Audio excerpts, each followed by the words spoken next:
On this episode of Skeptiko, Alex talks with Dr. Janet Colli about her new book, Sacred Encounters. You have an Iraqi war veteran who walks into your office and says, I'm suffering post-traumatic stress syndrome, which 20 years ago, again, was highly controversial, but now we'd say, okay, yeah, and you'd have a series of protocols that you might take that person through. What are the limits on what you can do with someone like that versus what you do with someone who comes in and said, I think I had an encounter with alien beings and I've had this for a long time and it's really causing me a lot of stress. As a clinician, how do you deal with those two situations? How are they similar? How are they different? You know what? I would say that the nervous system, we don't make up trauma. The signs of trauma are pretty well recognized now. That knowledge and those experiences pretty much overwhelmed all of the questions of, well, are people making up things? You want to treat it as trauma and to some degree respect what people are saying, even if you yourself are not sure of the objective, so-called objective reality of what happened. Stay with us for Skeptiko.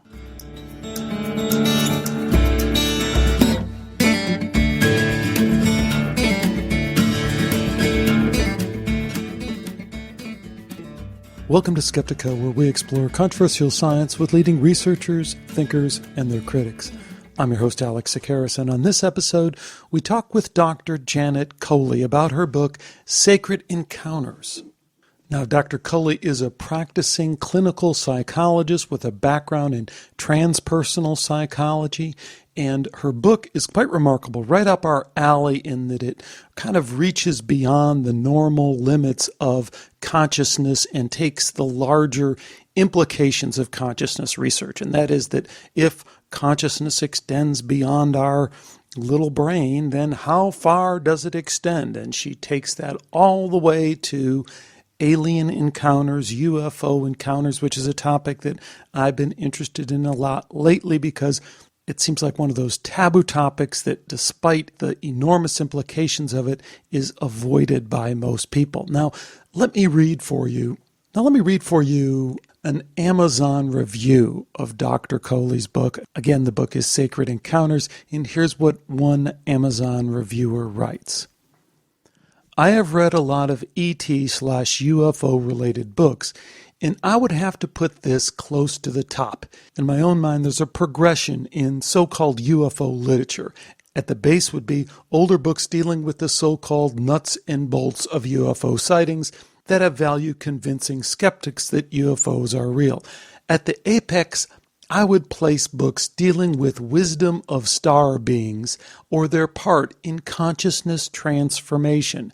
Sacred Encounters deals extensively with consciousness transformation in the lives of contactees that Dr. Colli worked with. As the stories unfold, we see the initial extreme fear eventually replaced by love and feelings of family or community towards the ET beings they're interacting with. Now, I read for you that review of the book because we talk very little about the book in this interview. And the reason for that is, I don't know if it's my fault or just the interaction between me and Dr. Colli, but I feel like there's such a big gap here between believers, in this case, believers in alien contact, and non-believers, and that is everyone who isn't totally on board. Well, I feel that gap can't be easily bridged, and maybe it can't be bridged in a 1-hour interview like I tried to do here. But instead, where I took this interview was an attempt to bridge that gap. And as a lead-in to the interview that I did with Dr. Colli, let me play for you some of the conversation we had before the actual interview, because I think it'll give you a feel for what I'm talking about here. Here's a conversation where Dr. Colli asked me, okay, who is the Skeptiko audience? And I tell her, and then we get into, I think, some of the Skeptiko kind of issues in terms of how we know what we know. Listen to this for a few minutes, and then I'll come back on and tee up the rest of the interview. How would you characterize your audience, if I might ask? No, I'm glad you did. my audience is, very open-minded and progressive-minded. So we just kind of call the skeptical nonsense for what it is and say, that's just a crazy, irrational worldview that just really doesn't make sense. But in the spirit of doing that, I think we have to remain skeptical as well. And when we get into consciousness, there's a lot of different people saying a lot of different things out there. And the example I always use is reincarnation. I've had on a variety of people, respectable people, and they'll tell you anything from it's an illusion, it doesn't really happen, and that they've ascended to the next level and their masters, spirit guides are saying there's no such thing as reincarnation. Or someone will say there's multiple simultaneous reincarnations at the same time. I just heard that from my last guest, Dr. Julia Sante, who is really bright and has written a book that, a lot of the top people really, really like. And I'm okay with that. But then, that flies in the face of somebody else that says, well, you can, from the old spiritualism of the early 1900s, we learn that you can reincarnate 3 times. So I guess what I'm saying is we need healthy skepticism beyond this silly, ridiculous, you're a biological robot skepticism. You do a great job of this in your book. And that's that. This is you speaking. I'm a professional. I'm a people helper. People come to me and I help them. And this is what I do. So when I get these anomalous experiences, here's how I process them. I say, could it be this? Could it be this? Could it be this? And when none of those things fall into place, then I say, okay, now I have to kind of expand my thinking and go into this. Yeah, okay. You know what? A good rule of thumb is I'm not out here to convince anybody. I'm going to share my experiences and maybe some of the people I've worked with or know of and share a perspective. And by sharing that, if it opens up somebody else's or causes them to see or think in a new way, that's great. But I won't try to convince anybody because that's where we run afoul. See, because you really have, as you say, you kind of have to live it. And I can't give nobody else is in my body but me, right? And so, if I could do a Vulcan mind meld, right, that might work. But I can only kind of, open up a window into my reality and you can look in a bit. But ultimately, I'm not walking around in your shoes and you're not walking around in mine. So I'm not going to try to convince anyone of, aliens exist or not. It's just, you want to know what it's like to be in this world. I can share that. I can share a bit of that. And that's when it gets interesting. The experience thing is tricky too, right? Because I've run into people who say, well, this is my experience. I'm sorry, this is my experience. It's like, well, no, wait a minute. This is the game we're all playing, is this consensus reality game. That I can compare my experience to your experience, and then I can compare it to a larger body of experiences, and I can glean something out of that. Okay, so that's where we started, and then where we headed was, I guess, I'm responsible for taking us there, but kind of a deconstruction of how we even know that transpersonal psychology is a worthwhile pursuit and how we would fit some of these extraordinary experiences into the scientific model we have for understanding this. Of course, we didn't get to the meat of Dr. Colli's book, which is fascinating, of course, and right up my alley and so relevant to the topics that I want to get into, and that is the connection between extended consciousness / spirituality and these encounters that people seem to be having with other alien species. But maybe we'll leave that for a future interview. For now, here's my dialogue with Dr. Janet Colli. Today we welcome psychotherapist and author Dr. Janet Elizabeth Colli to Skeptiko to discuss her book, Sacred Encounters, Spiritual Awakenings During Close Encounters. Yes, We are going there with Close Encounters. So, Dr. Colli, welcome to Skeptiko. Thanks so much for joining me. Well, thank you for having me. This is great. Well, it's going to be an interesting ride. Your topic, your book is obviously going to be very controversial to a number of people. I can only imagine some of the conversations you've had with your colleagues. Maybe we can get into that at some point. But what I thought we might do is just start with you telling us a little bit about yourself and in particular about your training as a psychotherapist. You know, I just had a story published in Bernie Siegel's book, A Book of Miracles. It's about my experience with cancer. I would have to say that that's a real starting point for me in how I got into doing my work as a psychotherapist. So my write-up is in that book, and my experience in healing was extraordinary. And that is how I got into working with people that have other extraordinary experiences. So your experience with cancer led you to want to help other people. So you're a therapist now. And what kind of patients do you work with? I work with all kinds of patients, all kinds of clients, but the work I like to do best is transpersonal work. Transpersonal work generally has some sense or some aspect of trauma in it. So you have to have a firm grounding in trauma, which is why I studied clinical psychology. And I take off from that foundation into the transpersonal. Now, Close Encounters are going to fall into transpersonal psychology. It's going to be non-ordinary. You're dealing with altered states. So I did my graduate work with a firm foundation in clinical psychology, but you're taking off from there and you're including work with the numinous, the sacred, the non-ordinary, and what is outside the box.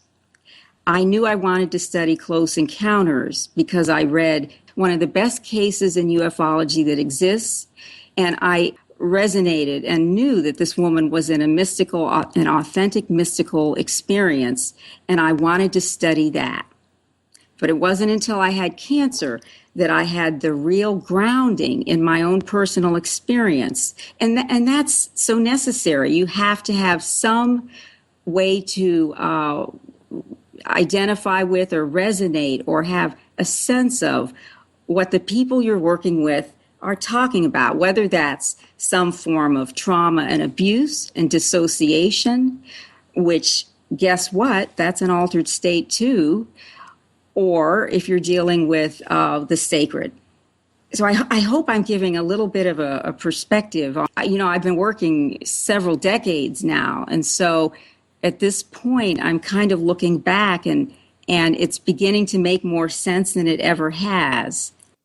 Yeah, I'm still flying into this from the top level down and saying, okay, transpersonal psychology.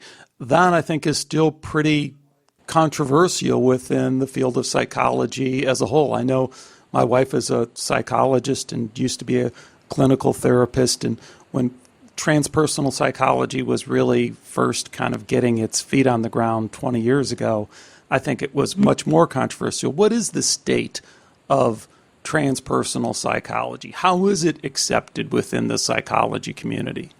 You know what? I wouldn't say it's so much not well thought of as it is dissociated from the rest of psychology. It's out there in its own world. And psychology, there is literally no bridge between clinical and transpersonal psychology. That's why I wrote my second book, The Dark Face of Heaven, which isn't out yet, but because I wanted to provide that bridge. And the bridge is trauma. There's so much that needs to be integrated when you have an experience that's outside the box, that in one way or another, you're dealing with an aspect of trauma. Isn't there somewhat of a grudging respect for transpersonal psychology as it's evolved over the last 20 years to at least acknowledge that there's a whole bunch of people that seem to be having experiences that don't fit neatly into traditional clinical psychology. So there are these experiences and we have to deal with them, be they religious experiences, be they these other kind of anomalous kind of psychic experiences, or, really fringy, being these kind of close encounter contactee experiences. So big picture, isn't transpersonal psychology made a little bit of headway there? Well, if you look at the field of near-death studies, everybody now knows what a near-death experience is. I mean, you can tune into The Simpsons and find the dog having a near-death experience.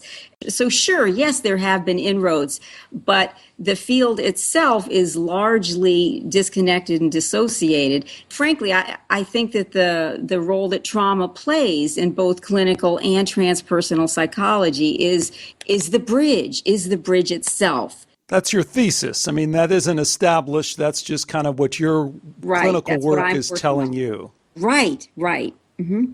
But that, of course, is extremely controversial, and not a lot of people would jump onto that bandwagon right off the bat. And I think part of the reason is that when we start talking about these non-ordinary experiences, don't we have a real problem in terms of once we go there, once we leap over that chasm and say consciousness exists on these other non-ordinary levels beyond their kind of day-to-day world, isn't it kind of a free-for-all? Can we really put that back into an organized, systematic way that we feel comfortable with from an academic, from a clinical psychology, from a medical kind of perspective? Can we really get there, or is it always going to be this inability to integrate these two worlds? Because that's what I hear. I mean, as soon as you start talking about that stuff sounds way out there, I think, for most people who are grounded where clinical psychology is in the mainstream.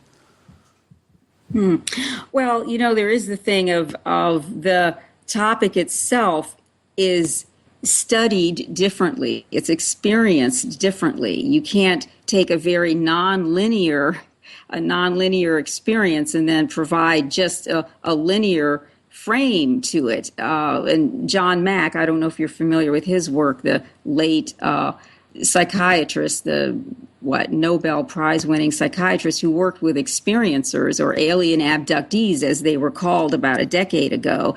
But he would point this out a lot, that you cannot study this in the same way, that the topic itself, you need to look at it, you need to be open to a different way to look at it as well. And so I guess I have to say is that's the exciting part about this is you start out with a very solid foundation, trauma. You study clinical psychology. You study, how to work with altered states of abuse, right, and dissociation. But then once you're on the path, you start to evolve as well. As a clinician, I can only say that working with people that have had these encounters, it opens up the door to a different way to experience life myself. So I can't remain in the old view of science being totally objective, etc. I hope we're far along now that we know that that's just not how it is, that our paradigm and our perspective influences how we're going to study this. And so when you study the numinous, you're opening that door up yourself to experiencing something like that, even as you study it, even as you treat it. I hope that doesn't sound too far out, but. Well, I think it's challenging. By the way, I think Mack won the Pulitzer Prize, not the Nobel Prize, but I get your point. Oh, Pulitzer! I'm sorry. Well, that's okay. But I get your point. But it's challenging, right? And there's some risks associated with that, because certainly as a clinician, getting too close, losing a little bit of that perspective, can be problematic as well. I mean, how do you deal with that? Let me put it in terms of, you have an Iraqi war veteran who walks into your office and says, I'm suffering post-traumatic stress syndrome, which 20 years ago, again, was highly controversial, but now we'd say, okay, yeah, and you'd have a series of protocols that you might take that person through. What are the limits on what you can do with someone like that versus what you do with someone who comes in and said, I think I had an encounter with alien beings and I've had this for a long time and it's really causing me a lot of stress. As a clinician, how do you deal with those two situations? How are they similar? How are they different? Well, there are similarities in the sense of, if you deal a lot with people with PTSD, with war trauma, you're probably going to get to a point where you have to watch for burnout, right? You have to watch that you're not vicariously experiencing their trauma, that you're not also being traumatized yourself as you treat them. And so it's similar with dealing with the non-ordinary, is you want to be able to tell when you yourself are slipping into the paradigm that they're presenting. So you have to be aware of it. Now, there's no way that you're going to be able to totally wall that off. I mean, that's where the alliance, the therapeutic alliance comes in. But what about more on just a practical sense? I mean, we've also lived through in the last 20 years the whole controversy, still unresolved, of repressed memories, false memories. And just on a more kind of basic level, people having hallucinations or just inventing stuff, confabulating, right? So you have to deal with that. That's part of the therapist's job too. You know what? I would say that the nervous system, we don't make up trauma. The signs of trauma are pretty well recognized now.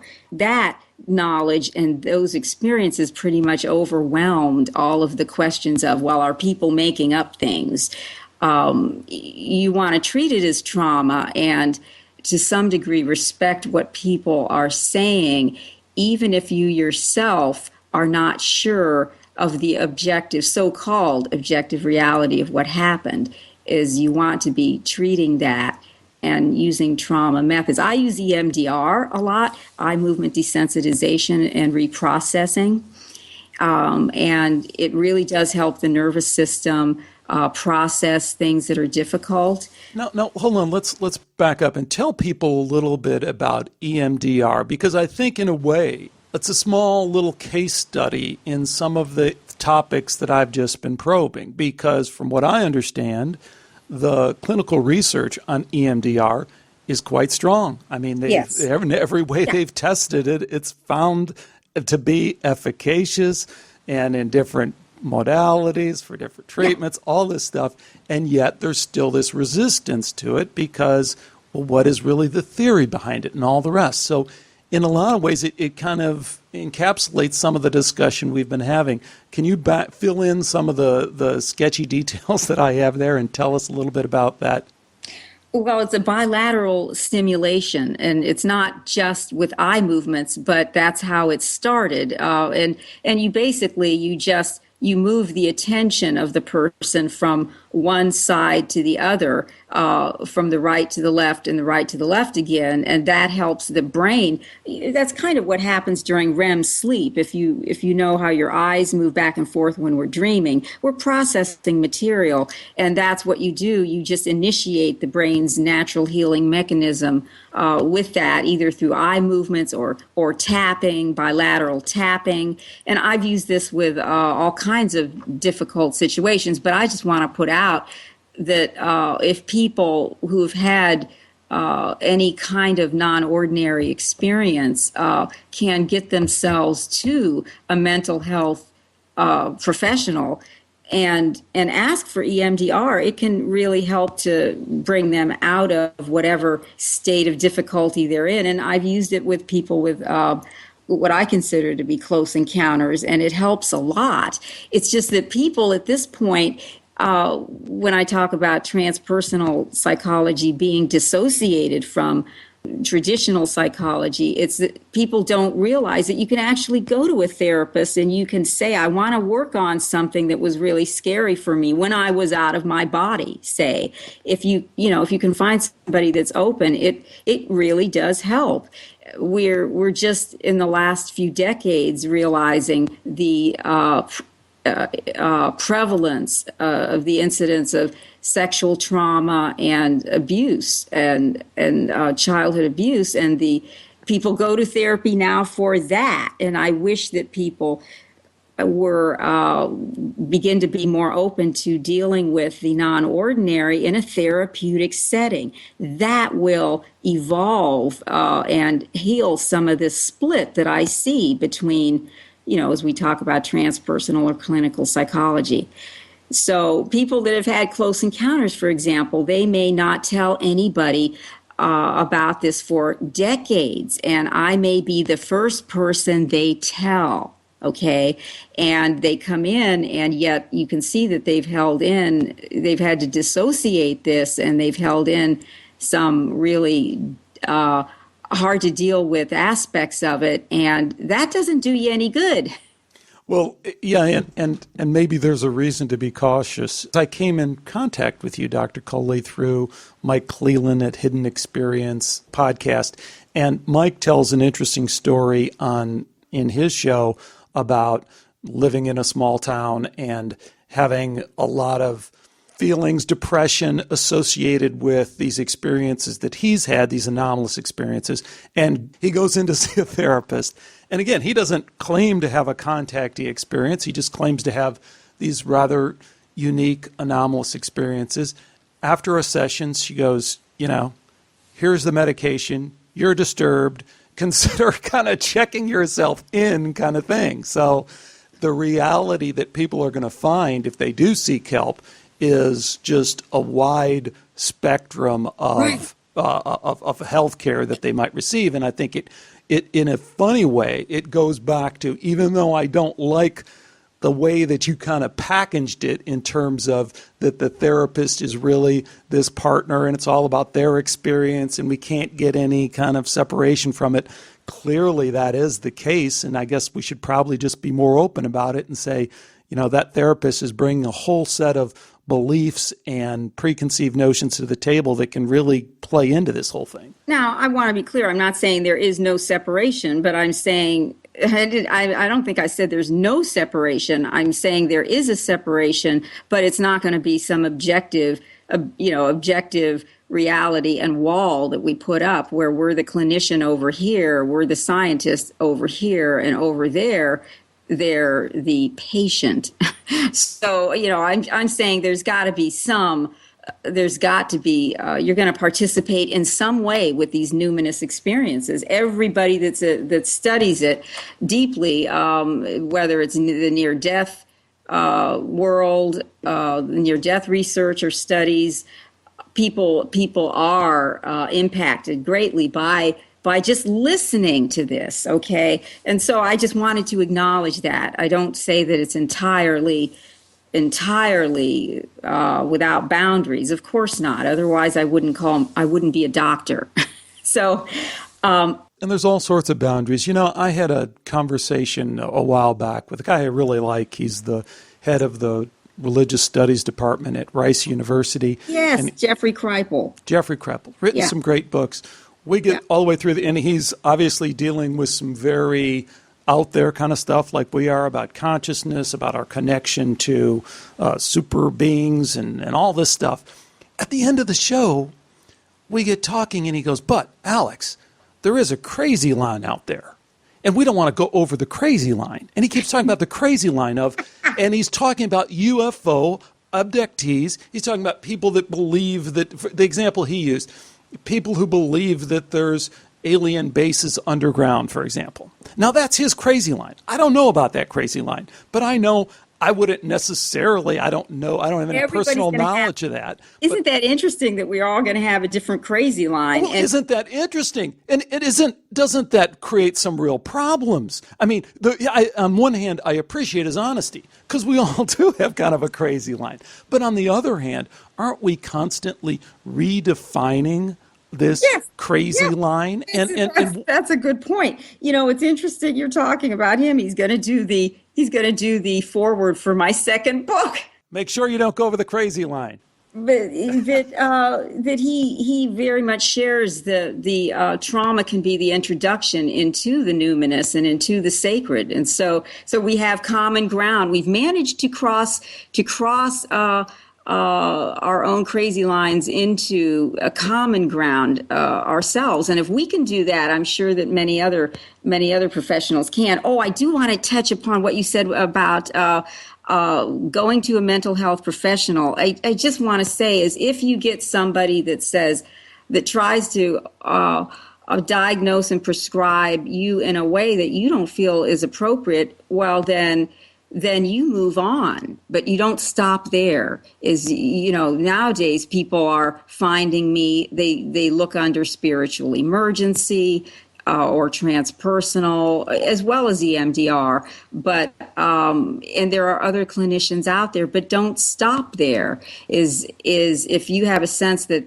their treatment and their perspective doesn't work for you, then move on. But that in and of itself is, even if you're going to have to push, it's going to be worth it.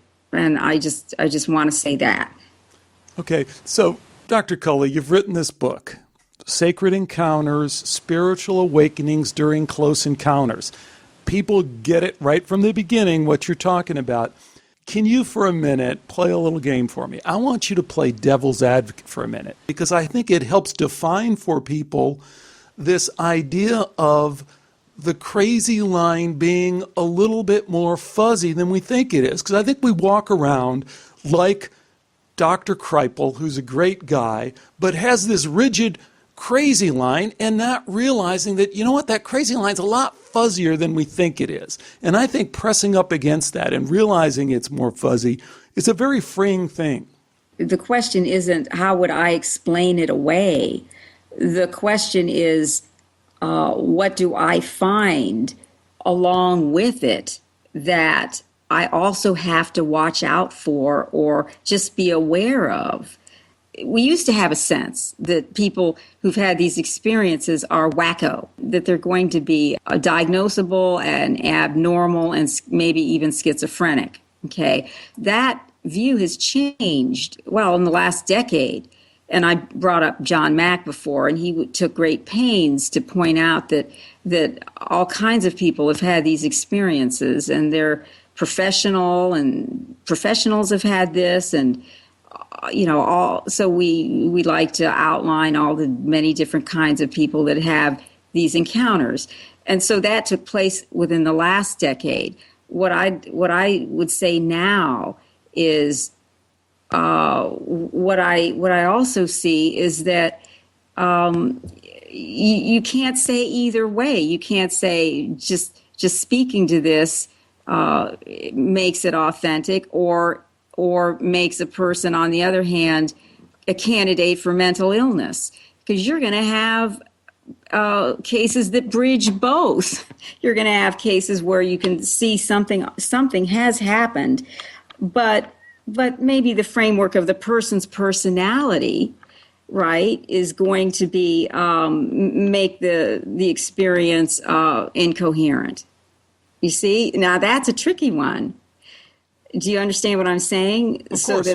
So that you could have somebody with a personality disorder, say, or and they so that their psyche cannot handle the energy. Okay, their psyche can't handle the energy, but you can tell that there's been something that I'll just use the word numinous again, something numinous or something extraordinary that they've encountered, but that you're not going to get a real good, coherent picture of it because of the nature of their psyche. So I've gone beyond either saying, oh, these people are perfectly ordinary or these people are absolutely mentally ill. Okay, so and this tells me that I'm on the right track, because you're going to have this with any phenomenon, say, I mean, you have people going into war, and some of these, you may have somebody that's totally unfit for that situation, and they crack up. Okay. And so, they've been subjected to a trauma that their psyche just simply can't process. And we know that war trauma is real. Well, it's the same for this phenomenon. So I have to be aware that the psyche is a container of itself, and it can only handle so much stress and so much. Either they shift to a dynamic that is more efficient and effective and a higher order one, or they crack under the strain. So that's the most interesting thing to me, is where is that balance, when you're working with someone, so that once again, what can you tell about the actual experience apart from the person that's sitting across from you and how their psyche has dealt with it.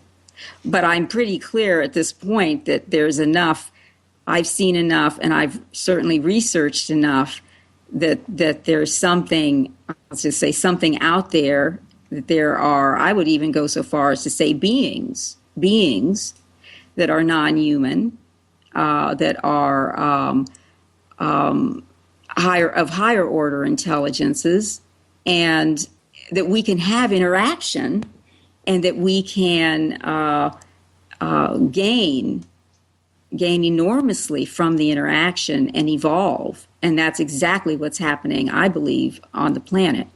And you believe that because your clinical work with people who say they've encountered these beings? Oh, yes. And your entry point into that is trauma. Take us through that connection between what you just said, the trauma that these folks have experienced, and your conclusion that there are beings that they're interacting with, number one, and that these beings are of a higher order of consciousness, number two.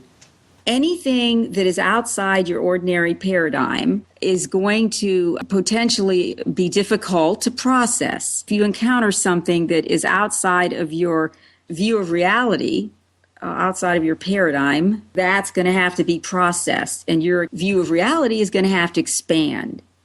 And that's what I mean when I say these experiences have the potential for expanding one's consciousness. It can be physiological as well, because once you've been through something that's incredibly traumatic and you heal from that, generally you're going to have a wider range of responses. You're going to know something about how to be in your body under great stress.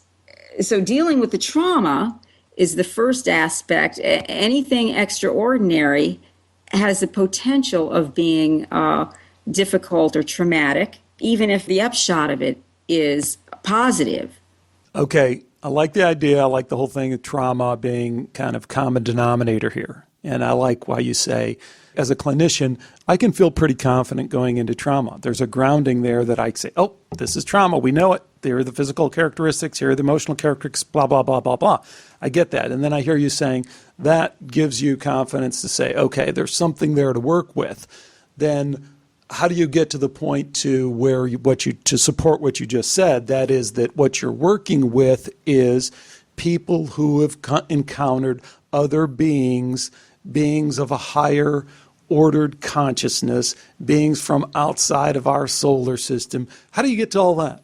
Okay, so the first part was trauma. The second part is the higher order intelligence or the higher order consciousness that people are capable of experiencing or entering as a result. And what I'd like to say is, and this goes back to my mentioning again and again, transpersonal psychology, which deals with non-ordinary or altered states of consciousness, that people have had experiences of this nature with the close encounters that have taken them out of subject-object consciousness. Now, subject-object consciousness is pretty much the standard domain here on this planet, in which we pretty much see objects as separate And then we somehow, as the background, perhaps can perceive the unity. With not with unity consciousness, it's the opposite. So you perceive the unity first, and the differences as secondary. A good example of this is Edgar Mitchell's experience when he. Anybody that goes outside into space, it's called the outlier effect. They have a tendency to have some non-ordinary or some shift of consciousness happen. And so he went into unity consciousness as part of his re-entry or his, Right, I don't know the technical term for that, but yes, when he was in space. When people encounter something that takes them out of their ordinary state of consciousness, indeed the pretty much the common state of consciousness for humanity now, and they're brought into into either unity or a higher order state of consciousness, then you look at what caused that to happen. And you look at the effect of that. That's why I'm studying and working with these people, because it is transforming them and bringing them into higher order states. The mind that is doing that is generally already there. The being that is encountered is already in a higher order state. It's kind of like the way the guru system works with Shaktipat or Darshan, is you step up your vibration to the level of the guru during these periods where you're in their presence, or when they're giving you an energetic hit, right? It upgrades your vibration, and that's what's happening during these encounters. So there are degrees of enlightenment, and I want to look at what happens in close encounters when people's state of consciousness is altered and it affects their whole life. Well, it's a fascinating and important body of work on so many levels, and as I think we've tried to touch on some of those, and the first being that folks who feel that they've been traumatized by these kind of experiences, there are resources out there for them to process it, deal with it, and hopefully, as you're talking about, actually use it to move forward in their life in a positive way.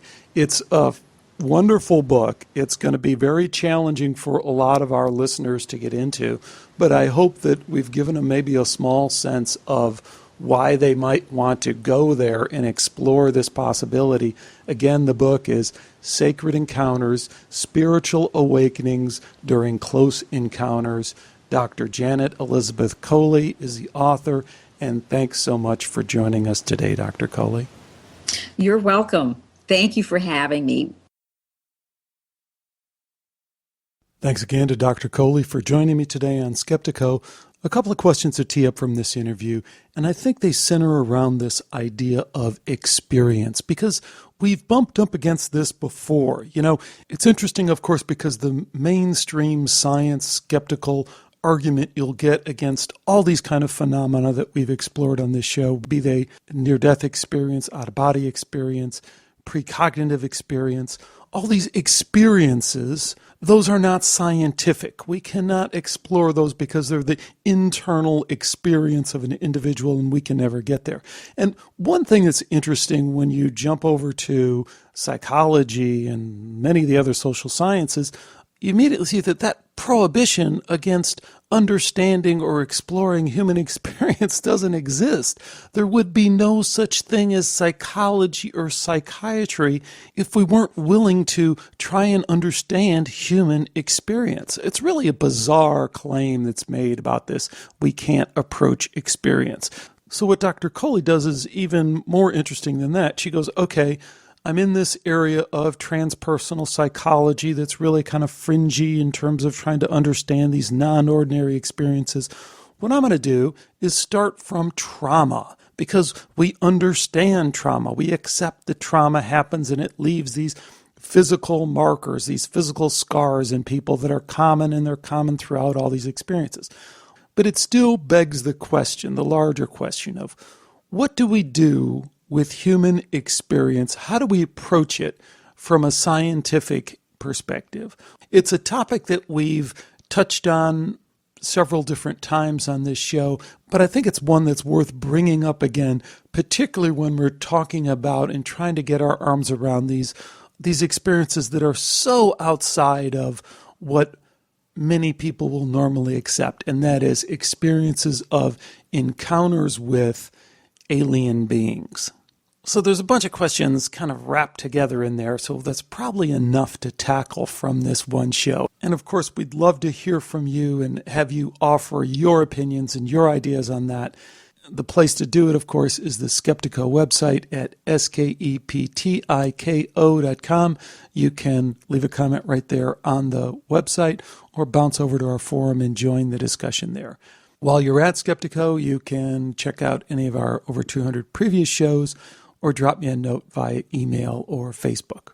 Well, that's going to do it for this episode of Skeptiko. I have several interesting shows coming up, a couple more on this UFO contactee experience, and some other familiar topics as well. Please stay with me for all of that. But until next time, take care and bye for now.